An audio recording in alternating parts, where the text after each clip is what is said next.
शांति। ज्ञान संबंधित जनरल प्रश्न उत्तर श्रृंखला भाग 7 में आपका स्वागत है। इस वीडियो में भाई बहनों के जनरल 4 प्रश्न लिए गए हैं। प्रश्न 1, मेरा मन शांत नहीं रहता, सारा दिन गलत ख्यालात आता है, क्या करूं?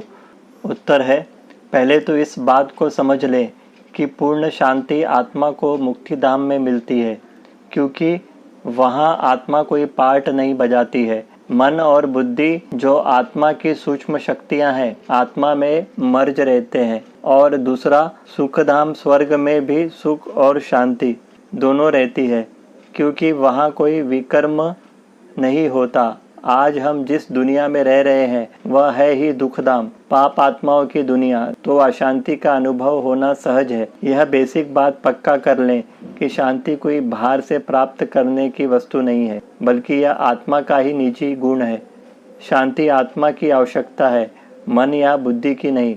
जैसे एक रानी की कहानी में दिखाते हैं कि हार उसके गले में ही पड़ा था, पर अज्ञानतावश वह बाहर ढूंढ रही थी। उसी प्रकार शांति आत्मा के 7 गुणों में से एक है। आत्मा के 7 गुण हैं: ज्ञान, शांति, प्रेम, सुख, पवित्रता, शक्ति और आनंद। शांति आत्मा के गले का हार है। हम गलत जगह में उसकी खोज कर रहे हैं। वास्तव में शांति तो आत्मा का स्वधर्म है। स्वधर्म की तो स्वतः प्राप्ति रहती है, क्योंकि वह निज स्वभाव होता है। परंतु हम भी रानी की तरह अज्ञानतावश शांति को संसार के व्यक्ति, वस्तु, वैभव, दैहिक संबंधों में खोजते रहते हैं। ये सभी मृग तृष्णा की भांति क्षणभंगुर विनाशी होने की वजह से सच्चा सुख व शांति देने में असमर्थ हैं। तो अब प्रश्न उठता है, सच्चा सुख व शांति कहाँ मिलेगी, जिसके लिए हम जन्म जन्मांतर खोज कर रहे हैं। आज तक दुनियावी मनुष्य हमें भटकाते आए हैं और हम भी भटक रहे थे। अब हमारी पुकार सुनकर विश्व का नियंता, जो ज्ञान, शांति, प्रेम, सुख, पवित्रता, शक्ति, आनंद का सागर है, वह स्वयं इस धरा पर अवतरित होकर सच्चा सुख, शांति, संपत्ति प्राप्त करने की विधि सहज राजयोग द्वारा बतला रहा है। इस बात को निश्चित जान ले कि जब तक हमें आत्मा, परमात्मा एवं इस सृष्टि चक्र की सत्य पहचान नहीं मिलती, तब तक हमारे दुख, अशांति, पीड़ाओं का अंत होना संभव नहीं है। राजयोग के अभ्यास द्वारा सही विधि अपनाकर जब आत्मा अपने वास्तविक स्वरूप में स्थित होकर अपने निराकार परमात्मा पिता से स्नेह युक्त संबंध द्वारा मन बुद्धि को उनके वास्तविक स्वरूप में एकाग्र करती है, तभी उसे सच्चा सुख, शांति, निस्वार्थ प्रेम, आनंद की अनुभूति होती है। साथ साथ उसके सारे विकर्मों का बोझ समाप्त होकर उसे हल्कापन, शक्तिशाली स्थिति की अनुभूति होती है। मन में उत्पन्न नेगेटिव और वेस्ट थॉट्स समाप्त होकर उसका परिवर्तन पॉजिटिव और एलिवेटेड थॉट्स में यानी श्रेष्ठ विचार में हो जाता है। अंत में आपसे निवेदन है कि आप भी ब्रह्मा कुमारी ईश्वरीय विश्वविद्यालय के किसी भी सेवा केंद्र पर अपना समय देकर परमात्मा द्वारा सिखाया जाने वाला सहज राजयोग की सही विधि को जानकर उसका नियमित अभ्यास करें और अपने जीवन में सच्चे सुख, शांति की अनुभूति करें।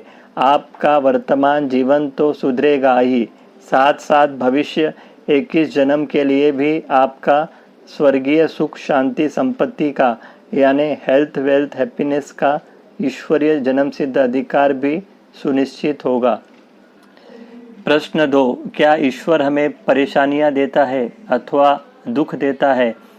ज्ञान की दृष्टि से देखेंगे तो यह स्पष्ट हो जाता है कि ईश्वर हमें सुख व दुख नहीं देता है, बल्कि सुख व दुख हमारे ही कर्मों का फल व परिणाम है।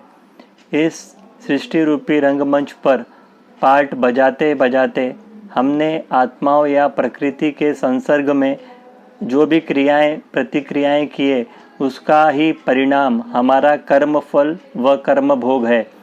किंतु भक्ति में अथवा अज्ञानवश हम कह बैठते हैं कि सुख दुख ईश्वर ही देता है, जबकि ज्ञान में हमें और भी स्पष्ट हो गया है कि ईश्वर हमें सुख भी नहीं देता, परंतु सुख का मार्ग बतलाता है। दुख देने की बात तो दूर रही, इस ड्रामा में माया हमें दुख देने के निमित्त बनती है तो ईश्वर सुख देने के। यह तो सभी जानते हैं कि जैसे हमारी सोच वैसे कर्म होते हैं और उस अनुसार हमारे आसपास सृष्टि की रचना हो जाती है, जिसमें व्यक्ति, वस्तु, परिस्थिति, प्रकृति सभी कुछ शामिल है।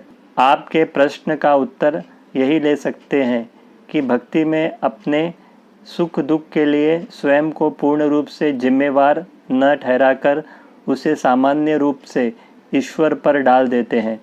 इस भूल के कारण सुधार भी नहीं होता, क्योंकि इससे सुख का तो हम क्रेडिट ले लेते हैं और दुख के कारणों से बचते रहते हैं। मनुष्यों ने सकारात्मक दृष्टिकोण दर्शाने के हेतु से कह दिया है कि दुख भी आए तो उसे ईश्वर की तरफ से आया हुआ पेपर, हथौड़े व थपोड़े इत्यादि समझना, जिससे कि हम हताश व उदास न होकर हल्के बने रहें और अपने संस्कारों व कर्मों को परिवर्तन करने में लग जाए।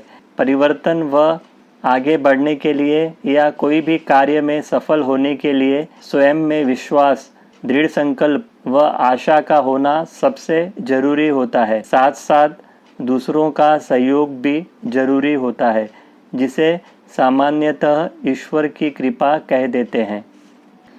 प्रश्न 3, ड्रामा अनादि कैसे हो सकता है? क्योंकि हर चीज़ की कभी न कभी शुरुआत होती है, तो इस सृष्टि चक्र की शुरुआत सबसे पहले कब हुई थी, यह जानना चाहता हूँ। उत्तर है, सर्वप्रथम तो आप स्वयं विचार करें कि ड्रामा की साइकिल की शुरुआत जानकर आपको क्या प्राप्त होगा। क्या आप उसको चेंज कर सकते हैं? नहीं ना। तो फिर व्यर्थ में आप इन अयथार्थ बातों में क्यों उलझ रहे हैं? बाबा के महावाक्य हैं कि हम इस सृष्टि के आदि से अंत तक नंबरवार पार्ट बजाने वाली आधारभूत अर्थात पूर्वज आत्माएं हैं। अगर हम किसी बात में मूझेंगे तो विश्व की आत्माओं की दशा क्या होगी?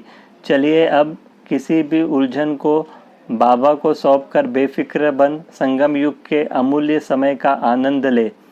बाबा ने हमें बताया है कि सृष्टि पर 3 चीज़ें, पुरुष अर्थात आत्मा, परम पुरुष अर्थात परमात्मा और प्रकृति अजर अमर अविनाशी है। और इस 3 अविनाशी चीज़ों को जो चीज़ परस्पर एक दूसरे से जोड़ता है वो है ड्रामा। वास्तव में ड्रामा कोई चैतन्य नहीं है। जो उसकी उत्पत्ति का कालखंड जानना बहुत जरूरी है। जैसे पुरुष, परम पुरुष और प्रकृति अविनाशी है, ठीक ऐसे ही इन सबको एक सूत में पिरोने वाली ड्रामा भी अविनाशी है, अर्थात इनका न आदि है और न अंत। कुछ बातों को हमें अपने सबकॉन्शियस माइंड यानी अंतर मन में अच्छे से बैठा लेनी चाहिए, अगर इस ज्ञान मार्ग में हमें जीवित रहना है तो। जो बातें हमारी समझ में ना आए उन बातों को दरकिनार कर देना ही श्रेयस्कर है, नहीं तो हमारा ज्ञान में चलना या टिकना असंभव हो जाएगा। अगर हम व्यर्थ की बातों जैसे अंडा पहले आया या मुर्गी मुर्गा में उलझ जाएंगे तो संभवतः संगम युग के परमात्मा मिलन की अतीन्द्रिय सुखों की भासना से दूर हो जाएंगे। ज्ञान के संबंध में उल्टा संकल्प चलना भी बाप में निश्चय की कमी को दर्शाता है। प्रश्न 4, मेरा एक प्रश्न है। हम वो लोग हैं जो स्वयं बचते हैं और दूसरों को बचाने की कोशिश करते हैं, पर सामने वाला नादानी के कारण नहीं समझ पाता, तो हम क्या करें? इसका उत्तर है, प्रकृति व कुदरत का लॉ है कि जो भी नियम या कायदा के विरुद्ध कोई काम करता है तो उसे आज, कल या भविष्य में ठोकरें जरूर लगती है, फिर चाहे वह ज्ञान में हो या अज्ञान में। एक बच्चा भी अगर आग में हाथ डालता है तो जरूर जलेगा। गिरते हुए को या गलत मार्ग पर चलने वाले को बचाना तो हर मानव का फर्ज है।